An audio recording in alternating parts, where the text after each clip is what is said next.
and this podcast is called Circle of M. Welcome back to the Circle of M podcast. I am your host, Marcus Smith II. I have my good friend with me, Shanti.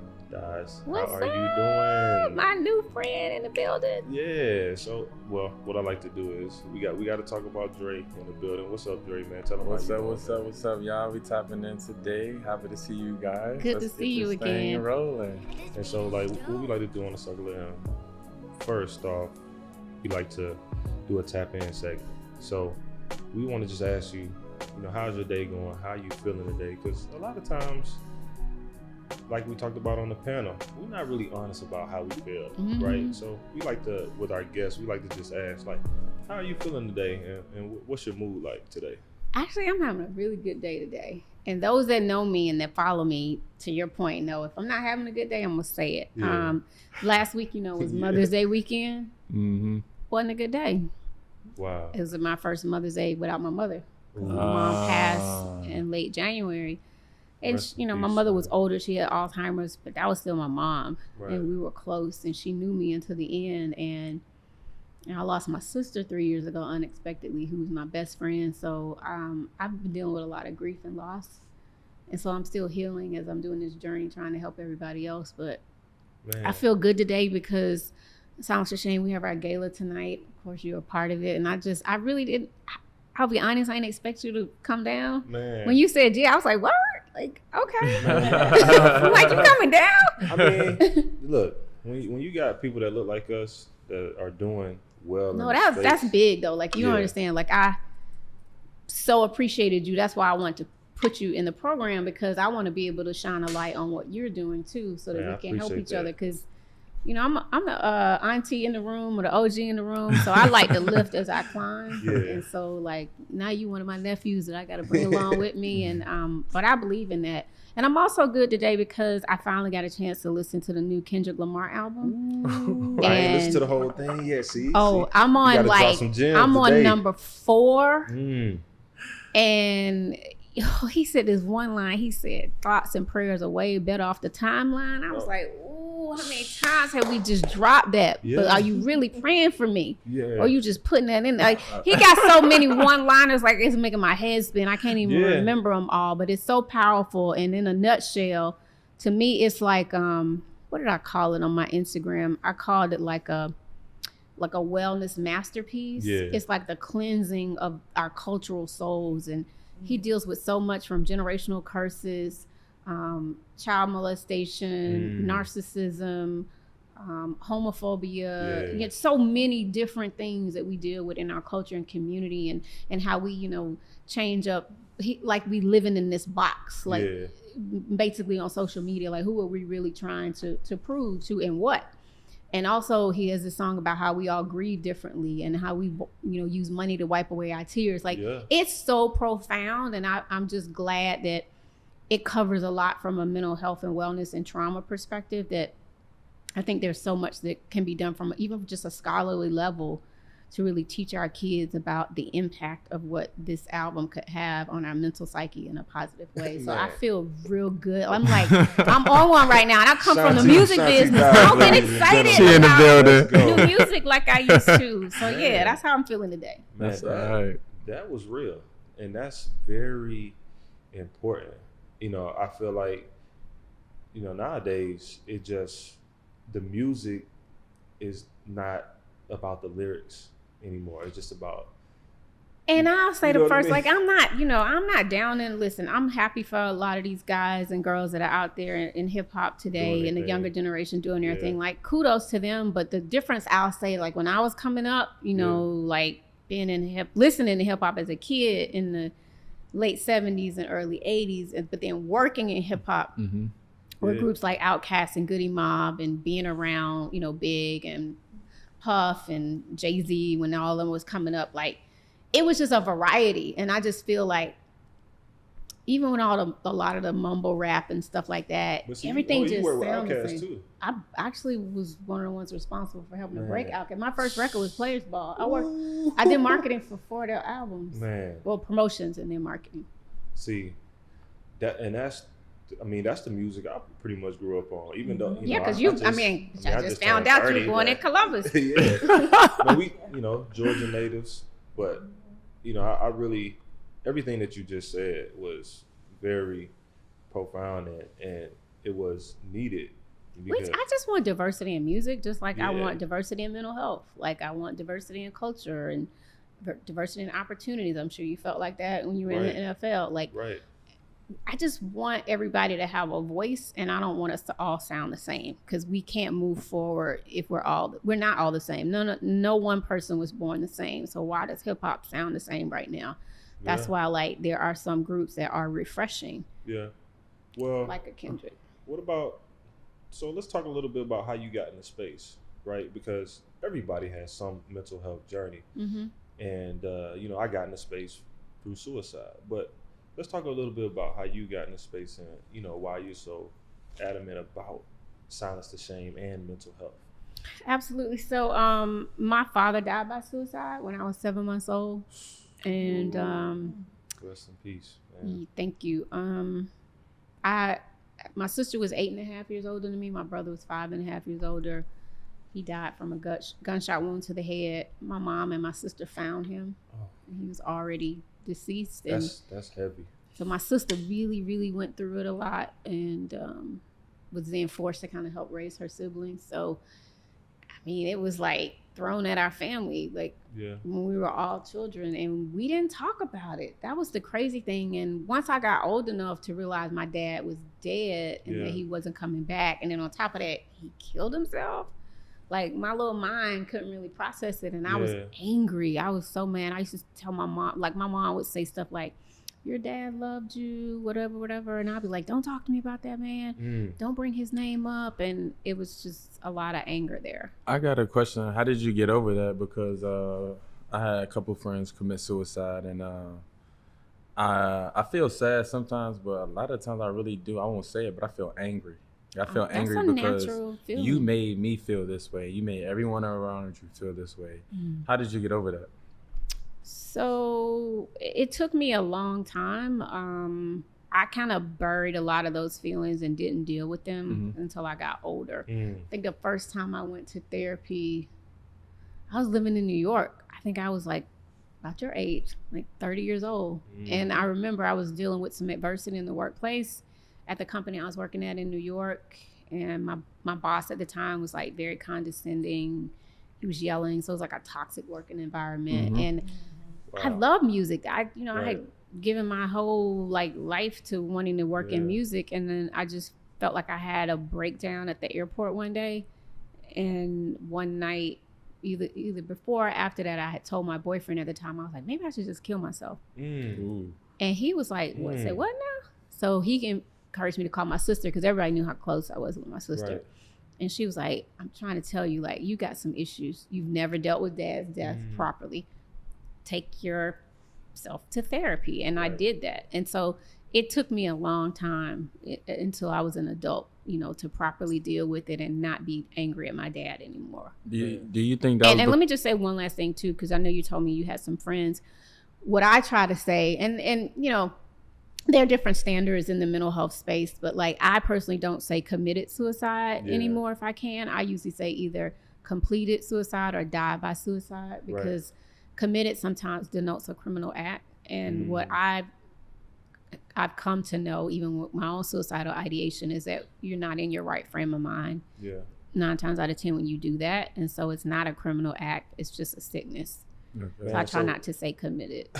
Yeah, that's real. Yeah, that's so. Like, you already dropping gems, like super big gems. Like, what about? Let's talk about therapy, right? Was it smooth sailing? When you wait, I first gotta went? go back because I ain't finished your answer. Okay. Because I wanted to make sure I answered you. Okay. But so that happened to me in 2000. But what really got me into Silence to Shame and doing this full time was I walked away from my job at the top of my game in 2010. I was dealing with a lot of stress that turned into a physical illness.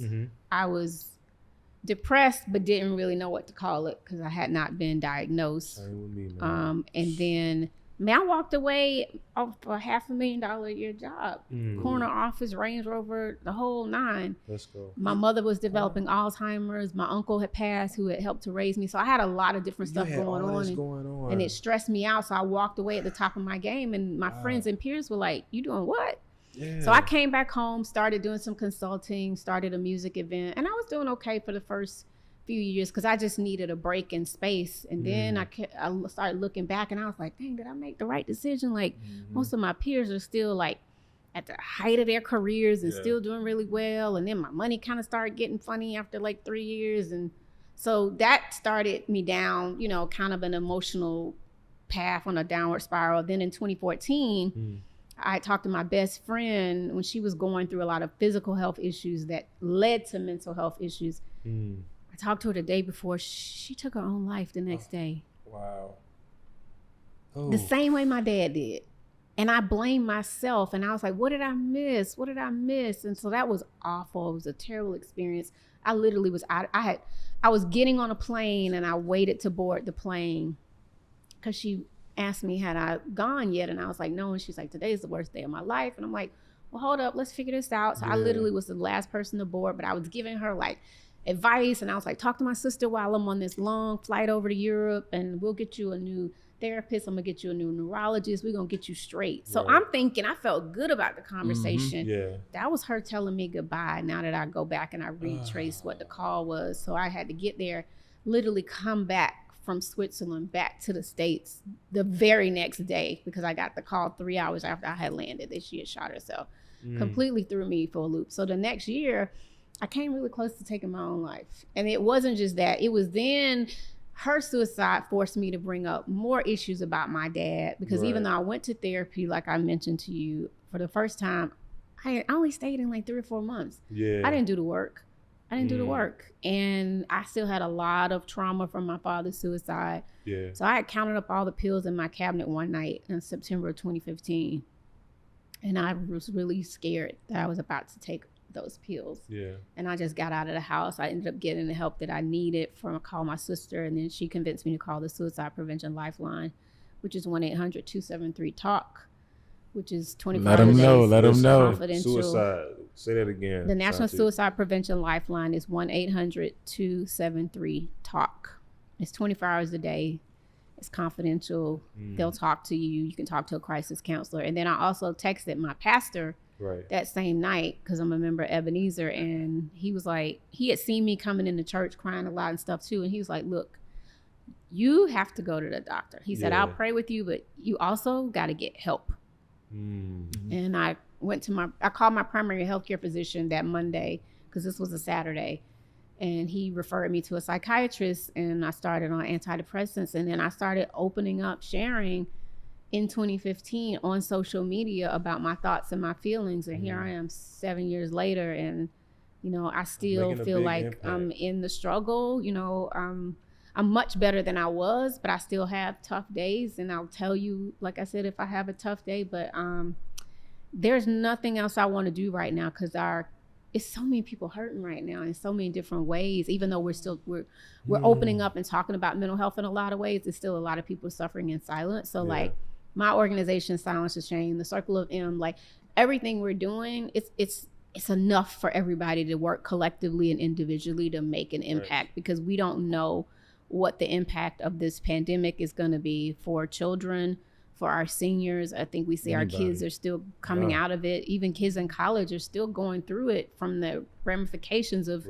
you know, this pandemic. And we don't know what the future holds. And then you're talking about the racial pandemic within the pandemic, and it's so many other things. We're almost in a recession, and, you know, people's money is going to start being funny. And it's just a lot to deal with. And so if we don't start understanding that we all have mental health and we don't have a mental illness, that our mental wellness could turn into a mental illness if we don't understand how to better cope and have the resources that we need for our communities. So, and this is why we do what we do, because I want to get it out in the atmosphere first, because like you said before, we have to put in the work too, right? 100%. If you're dealing with something and you're just sitting there dealing with it, well, turn on YouTube, turn on some TV. Hopefully I come up and we talking. And you like, yo, I'm dealing with that. Yeah. And that's Maybe, and then now you just put the suicide hotline. Now, they can go get help, or at least try to go get help. And you never know who, to your point, is going to see it, who you're going to impact. That's why I do so much and I go so hard. Yeah. Like, I'm on and off planes. I'm doing everything, like from events that might have 10 people in the room to 1,000 people. Yeah. And I used to feel away when I first started doing this, and we wouldn't have large crowds in the audience. But then, because I'm a real spiritual person, and Right. God was like, look, you might just touch one person a day, but you might have just saved one life. Right? That's real. And so that's why I do what I do. I want to ask, is this your therapy? Because I sit here, I talk to him sometimes. Like this morning, we had a conversation, and I realized that was some therapy for me. So I want to ask, it's like you talking to people and keep spreading the word. Is that your therapy deep down inside? Because I'm learning that the more I talk to people and talk about mental health itself, that it is helping me. Because when I'm dealing with something, I always think, no, it's not the end. Yeah. That it can get better, Absolutely. So I think I won't call it my therapy, quote unquote, because I take the practice of therapy serious. Okay. And I understand that we have doctors and clinicians who actually do the therapy. Yeah. However, I do think doing this work and having these conversations, especially with like-minded people and sharing, is therapeutic. Yeah. Right? So That's there's real. so it's not quite, so it's a play on Yeah. words, Okay, right? right. But I Yeah, you're still right, feel right. like therapy, just the idea and the notion, quote unquote, Right. of therapy, it's an act and a process that I Right. actually have to really, what I feel better now because I wasn't doing therapy like I should. Now I'm like 7 months in, Yeah. back to back, consistently seeing a therapist, and Yeah. especially through the grieving process. That's what I really needed it for, and it's helping me. But these conversations are absolutely therapeutic and soothing to my soul, and that's why I do it so much, and I go so hard. And I get so many people calling me, my friend's son's going through it, or my brother, my cousin, my this, my that. And now, like, I feel like, I'm very humble, but I feel like I'm a go-to person now. Like, I'll be walking through the airport sometimes in Atlanta, and it's kind of funny. Like, I've had men or women come to me, you the Silence Shame lady? Yeah. And it used to be like, you used to work with Outkast, so you did, it was all music related. Now, Yeah. I mean, I'm in Target, this little old lady on her little cart, she said, you do Silence the Shame. And I said, yes, ma'am, I do. And so like, that's dope, that I feel like God, one, helped me to heal, and it's helping me to heal through a very troubled time of my life. A lot of trauma and a lot of things I've been through. My life has been blessed too, but also I feel like to be able to do something like this where you're like helping the average person, like, to me, that's bigger than going to the Grammys or being at the MTV Awards. Like, I'm actually doing purpose-driven work now. Yep. And the cool part is I get to go back and work with people in music. And, I do a lot of music and mental health stuff now. Just my sheer love of sports, because I'm a true Falcons fan. Ooh. Nobody can curse me out but me. Hey, man. But I love football, and it's an honor to be able to sit here, excuse me, and do work with the NFL Players Association or the PAF or... the NFL proper and NBA and stuff like that. Hopefully I'll do some stuff with Major League Baseball, like, because we all going through it. Yeah. I mean, But I'm sorry, you had a question. Oh, no. My bad. I just, look, I'm over here. Hey, I'm listening. What is silence the shame? But what is the shame? People need to know what the shame is. What is the shame? The shame is just being embarrassed about your feelings, to me, right? Or embarrassed if you have, a mental illness, or if you're just having a bad day. And the shame is, we're silencing it, right? We stomping it out. Like, we can, ain't nothing to be ashamed about, because we all have good and bad days. I mean, if we look at social media, you think we all have good days, and that's some BS, and that's just not reality. It's not real. It's not reality. It's a highlight. It's a highlight of your life. Reel. Yeah. We're gonna do an episode on just strictly social media. Yeah, like, we talk about that a lot, especially like your generation, and like, I don't know. I'm kind of different. Like, I got on makeup today. I only got on makeup because I got a gala tonight. Normally, I might have some lip gloss on or lipstick because that was my mom's thing, and eyeliner, but I don't be using all them filters. And I ain't knocking people that do it, because sometimes I know it's fun, but like, do it for the right reasons. Don't do it because you're trying to please somebody. Yeah. Right? Because you need to wake up and have, you need to substitute your filters for prayers, Right. and just pray and ask God to allow you to be comfortable with the skin you in. Yeah. And that if you do partake in social media, that you just having fun with it, but it's not running you. Yeah. You know what I'm saying? There's a difference there. You gotta like- have a strong mind. Yeah, you really do. Like you putting that filter on, it's like putting a mask on. Yeah. It's like, hold up, no. But you realize, like, when you're on social media, you see, because the algorithms of social media, Oh, the and that's- things and that that's- you like. And it's not even a fun experience like it Yeah. used to be, because I can't stand these It's new not. algorithms. I'm like, who are these people? This feed Yeah. ain't nothing I'm familiar with. Yeah. Those are the people that's paying to come across your screen. Right. Yeah. And that's the thing. The algorithms come up, and you see people in your respective space. Mm-hmm. And sometimes if people are trying to grow and trying to get somewhere, social media can belittle them and make them feel like they ain't 100%. moving fast enough. Yeah, and then all the the people trolling on your page, and it can break down your self-confidence, and then you start It's a having lot. self-doubt, and then I you know- I start know a getting little bit sad about or that. anxious, or it's a lot. That's why you have to have good people around you too, Yeah. and not just your friends on or your acquaintances, as I like to say, on social media. Mhm. Because just like, in the lyrics that I had quoted earlier from Mhm. Kendrick, it's like, thoughts and prayers are way better off the timeline. Like, it's nice to leave a heart emoji or praying hands, but like, if that's your friend or somebody you really know and they Yeah. lost somebody that they close to, call them. Yeah. Pick up the phone, put a card in the mail, whatever, go see them if you're in the same town. Right, Don't right. just be like, oh, okay, I'ma just, hit 'em up on or social at, media. or at the very least, say a real prayer for them. Yeah. Right. You know what I'm saying? Right. Because really God pray. hears that, if that's the God Yeah. you believe in, like, just Yeah. his point was like, say a real prayer for me if you're gonna do it. Don't just throw that up because it's so convenient, and we've almost become, desensitized to Yeah. somebody when they lose someone, Mm. and it's just, first thing we're gonna do is just praying hands, and then we feel like, okay, well, I reached out, but did you really? Right. And that's why I So. became a life coach too, because I'm actually about to finish up my certification Oh, now. nice. But that's why I did it, because I knew it was a gap.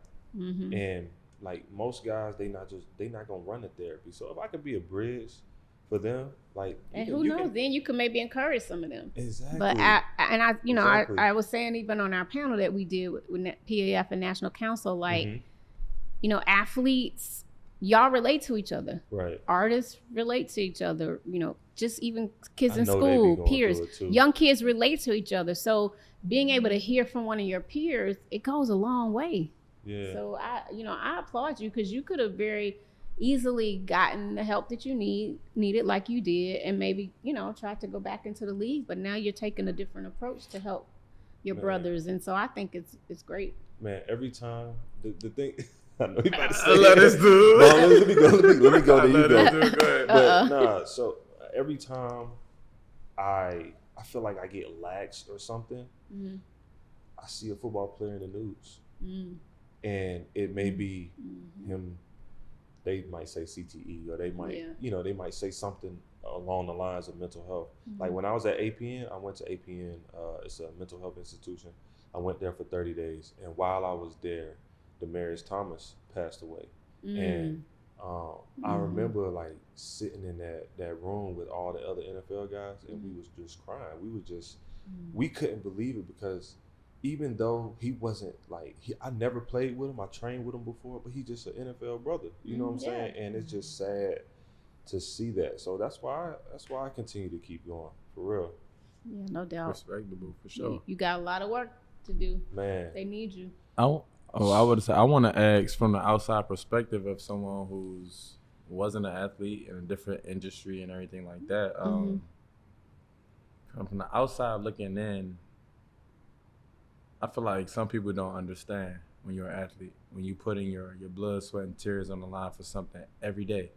But everybody will look at you like an object deep down inside. Your value is based off of your physical attributes and the things that you can do. How would you break it down to this younger generation to kind of notify them that it's not only business, but you are basically an object to these business and these industries that are providing us with our financial needs or anything we need? When you say like an object, you mean like, are you referring to athletes or? me as an advocate. Can you explain that a little bit more? I break it down as far as an object. I feel like that's how I look at myself or other athletes sometimes, because at the end of the day, if you can't perform, you're just thrown to the side. Oh yeah, it's like a piece of property almost. Right. Yeah. 100%. How would you break that down to the younger kids now to help them understand that you gotta have self-value? Oh yeah, first. that's what I was just gonna say. You gotta know your own worth, right? It's because they'll treat you like property. Yeah. Otherwise, if not, and so even as a child, and you gotta know your value within your own home. Yeah. Within your own walls that you grew up in. If you weren't taught it, how do you learn it?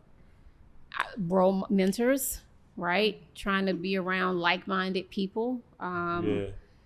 And the thing about it is, a lot of our kids, especially in underserved communities, I think there's just so much, it's like a different level of stress and competitiveness that goes on to even try to like... Your friends are your enemies at that point. Yeah, and it's like all these standards. It's like too many unrealistic standards, I think, that are placed on this younger generation. And so... One, hopefully you got a praying mama, a praying granddad, a grandfather, or mama or daddy, but some of them come from single parent homes. And so to your point, it's hard to learn and be instilled in that. But, you know, you just got to try to have role models around you. Even if you feel like you keep getting knocked down by your community, by society, you know, you got to be spiritual too, because, you know, faith without works is dead. So you need the spiritual part, because you gotta have the spiritual part to help you do the work, right? Yeah. I can't go to therapy and get the help that I need if God's not gonna wake me up and give me that strength to love myself and to feel like I deserve more every single day. That's why, like, I am all about #God in therapy. Because for me, I need both. It's not an either or.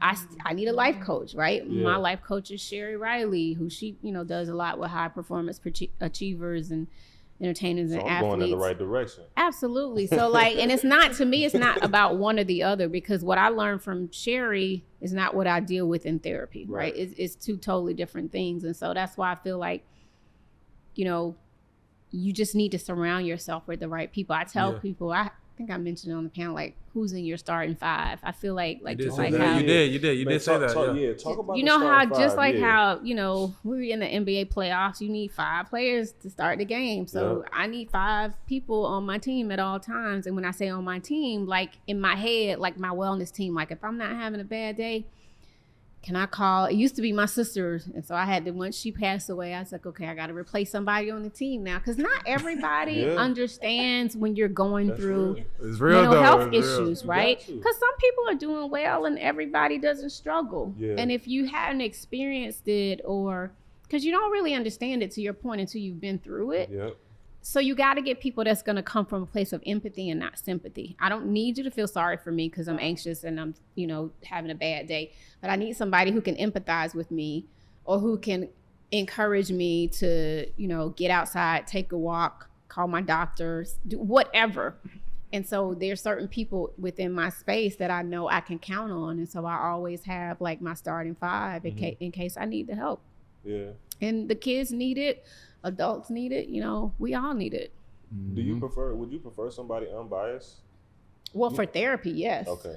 That's why I think, you know, that's why I was saying therapy is actually a thing, because, and I will say this, sometimes people get bad therapists like you might have any other doctor. And I would just say, if you come in contact with a therapist that you don't mesh well with, you know, okay, find somebody else. You know, that's actually okay. It doesn't always work out. Like for me, it took me a couple until I found the right one that I meshed well with. Right.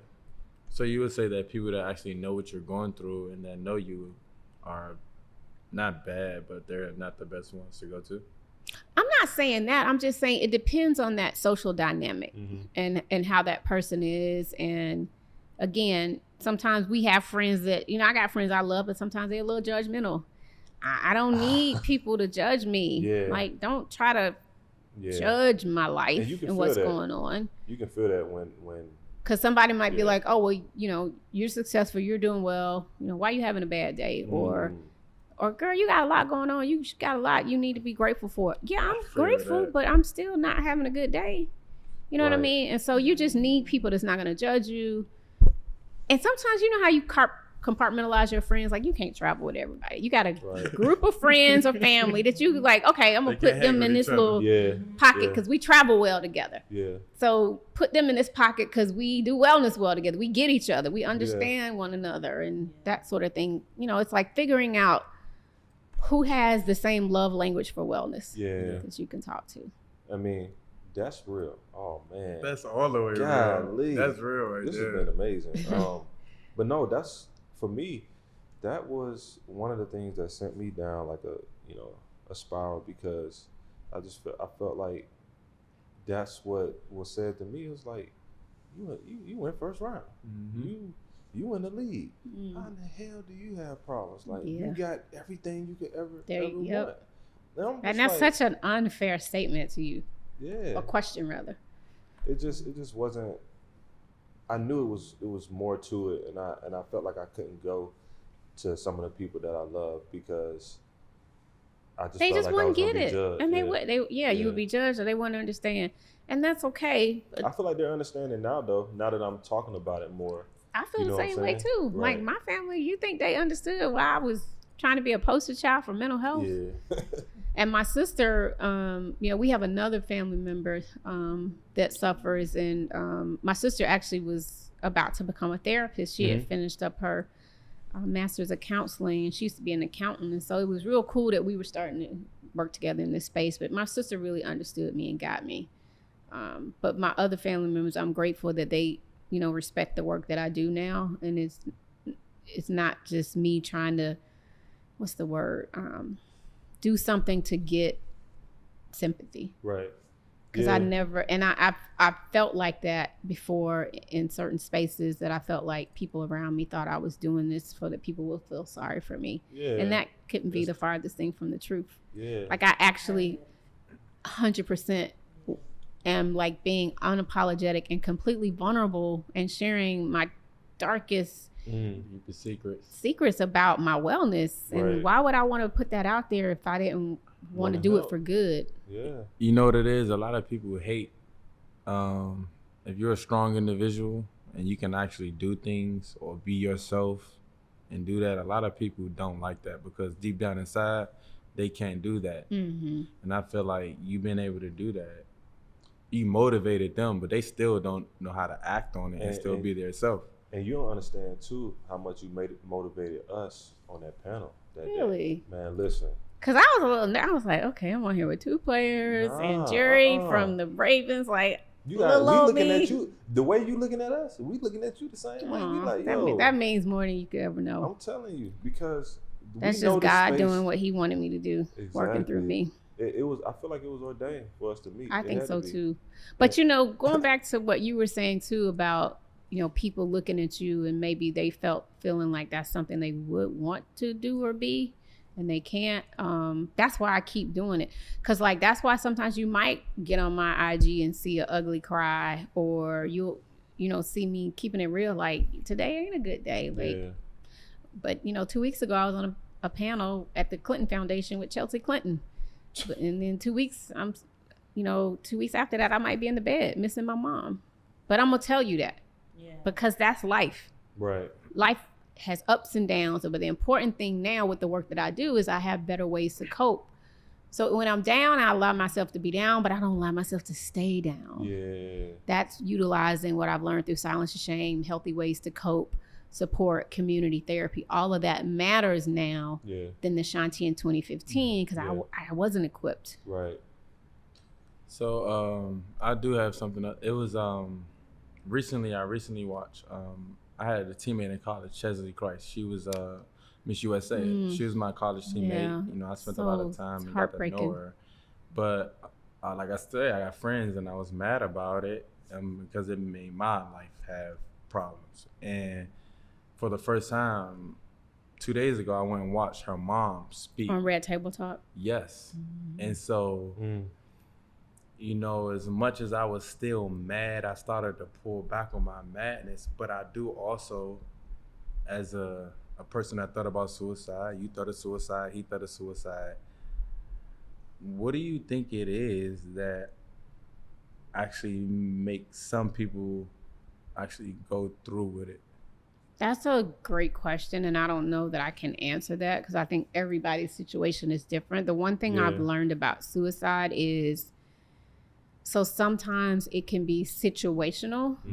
We've seen people take their lives because they might have a, life sentence coming in prison, or they might have lost a job or done something really bad, and they were head of a corporation, and maybe the secrets were about to be revealed rather. So you have that kind of situation, but then you also have someone that was so deeply depressed for years. We've heard Naomi Judd, may she rest in peace, in a heartbreaking interview with her daughter on Good Morning America the other day. She talked very much about how her mom had been depressed for years, and her mom talked openly about it. And for whatever reasons, she, I don't know, she couldn't take it. And for me, when I was going through my suicidal ideation, like I kept hearing these voices say, kill yourself, kill yourself. And it wasn't like I was talking to myself like I had schizophrenia or anything, but I heard voices and I was like, what is going on with me? Like, this is not normal. And the voices were so profound that night that I had to get out of the house. Because I was like, I'm about to take these pills. Like, what? This ain't who I am. But I can't. And I didn't want to die. I just wanted the pain to go away. I wanted to stop feeling worthless and helpless and lonely and just so much stuff. And then the one thing that I did think about was I was like, ooh, I don't want to do this to my sister and my brother and my mom because they went through it with Dad. And I want to ask you one thing real fast. Does the loneliness go away? Yeah.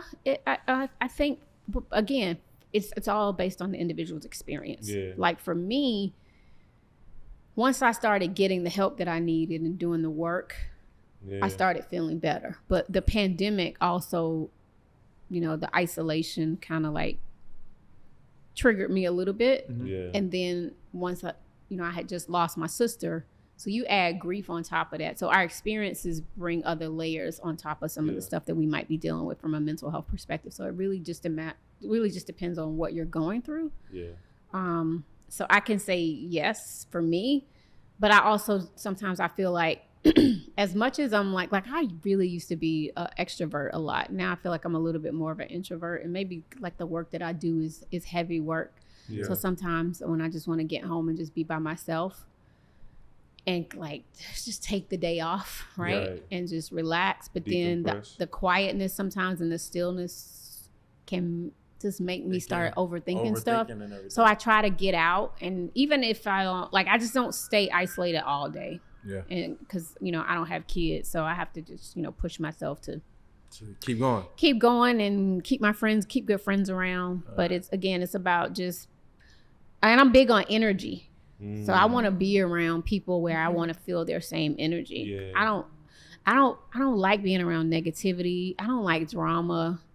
My name actually means peace in India because my dad was Indian, so he named me and my siblings. So I'm a relatively peaceful person. I don't like confrontation. So I try to just put myself in rooms and people that have exude the same energy. Exactly. I always say there's a light at the end of the tunnel. There is a light at the end of the tunnel. If you do the work and you can get in those rooms, and she talked about her starting 5, right? You talk about the loneliness, right? And for people that's listening, even the young kids that we're gonna get on the show next week, that's important because you got to build your team. Like if it's one of us, if we can spark that plug, then we have to do that. And my sister, she's back there and she's gonna start doing some work in meditation. Nice. So it's okay. We have to continue to. It's many different ways to get healing. This is one of the ways I heal in public. Here is us having these conversations. Hey, being able to Silence the Shame campaign. Shout out to Healing in Public campaign. This but you're right. You're 100% right. And the other thing I'll say too is sometimes so this is appropriate, if any athletes are listening, there's a certain level of physical toughness you need and mental toughness, right? But I think mental toughness not always equated to just your mental health, right? Right. But I need the mental toughness as well. And I equate that to the drive. Right. Because if I am having a bad day and I'm sad, I got to push myself sometimes. Because again, I got the tools and I'm equipped. Let me get in my tool bag and push myself to get out the house. Yeah. And take a walk or just go immerse myself around people. Yeah. So I'm not just in my feelings. Yeah. It ain't like I got to go have some retail therapy. I can still just get out, you know. You just need to be around people. And be to around just clear people. your head. Yeah. Like community is important for healing. You Super see important. how she explained toughness though? Yeah. To us, toughness is not saying nothing and just going through the day without just putting it in the back of your brain and like not saying nothing. Toughness to me is putting that car in drive. So you putting your brain in drive and you doing what you get. That's toughness. Yeah, and you doing what you got to toughness. do to heal.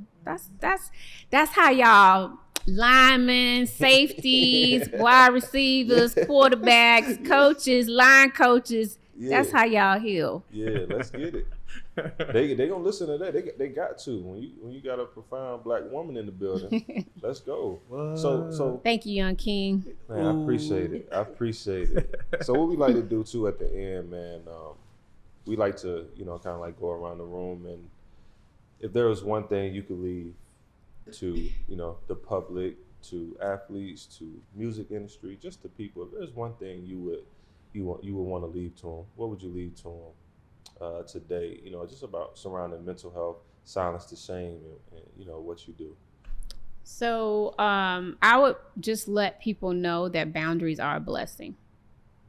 This is kind of one of my mantras, a little phrase I've coined, is that it's okay to set up boundaries. Like, if y'all done with practice and you got some time off, nah, coach, like I'm gonna have to get back to you. Yeah. Like this is time with me and my kids and my family. I really need this. Like I can't do this right now. Now I know if you're in the playoffs and things happen, that's different. But as much as you can, you gotta protect your time. Right. Time with family, time with yourself, time in the morning. So if y'all, you got camp coming up, you in, training, take that time, wake up an hour before you got to meet your players on the team or for practice or camp, and be at one with your spirituality. Do some meditation, do some working out, take a swim, relax your body, get yourself where you need to be.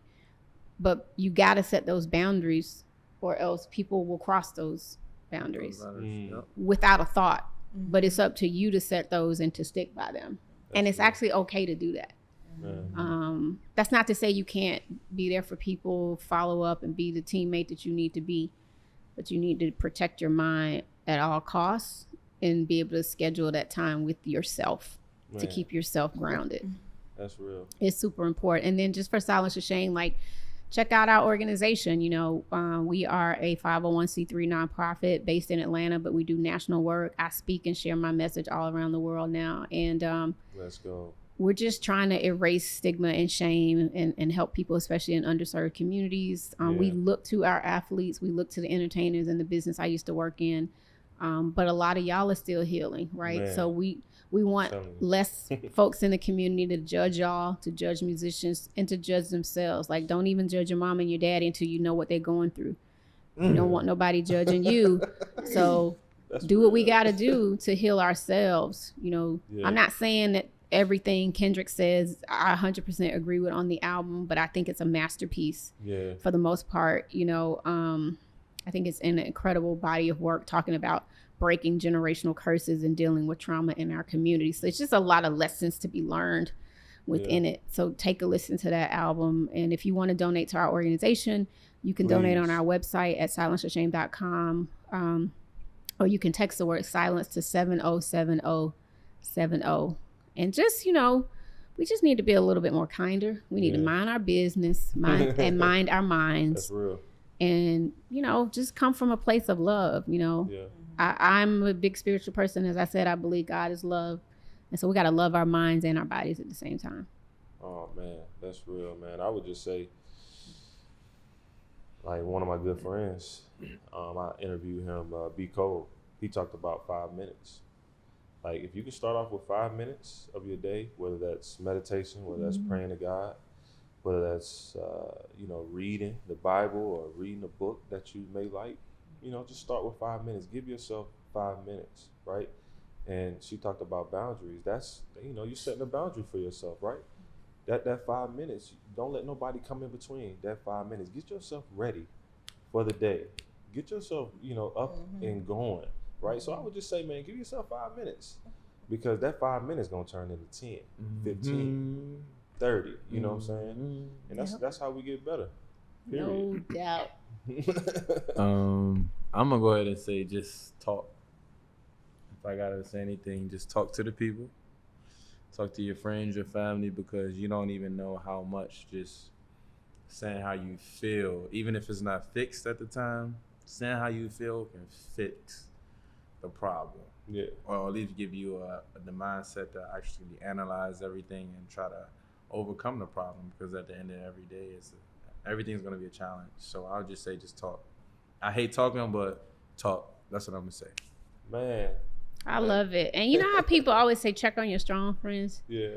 I think we overuse that a lot sometimes. Just check on your folks. Yeah. Whether they strong or not. Exactly. Because whether they strong or weak, we all got a story to tell, and we all got something going on, and we all need to give each other a little bit more grace. Yeah. Hey. Grace. Hey, man, there you have it. We have Shanti Das on the Circle of M podcast. Man. Oh, and you can follow me at Shanti Das 404 on Instagram. Oh, And yeah, no, wait. Like all of your social Say media. say everything. Okay. Yeah. So you can follow Silence to Shame at Silence to Shame on Instagram. You can follow us on Twitter and Facebook at Silence TH Shame. And then follow me at Shanti Das, ShantiDas 404. And I have a book called Silencing My Shame. It's just a little small book, but I share my whole story, and it's available on my website, shantidas.biz. Man. This has been amazing, for real.